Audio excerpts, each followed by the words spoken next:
Magandang gabi po mga ka-STL. Narito na po ang resulta ng STL Muntinlupa para sa araw na to, 3rd draw November 3, 2024. Araw ng linggo, naway ang mga natayaan nyo pong mga numero kanina ay manalo nawa ngayong gabing ito, 9 PM. Kaya kunin nyo na po ang inyong mga tickets. Narito na po ang resulta para po sa STL Muntinlupa 3rd draw result.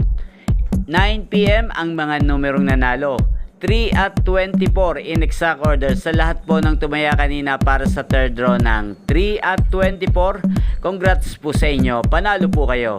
Shoutout po natin si Kuya Remar Suangco at Margarita Lucido. Shoutout po sa inyo, naway nasa maayos po kayong kalagayan. Maraming salamat po sa panonood nyo at pagsuporta nyo sa aking channel. Huwag pong kalimutang mag-subscribe. Thank you for watching.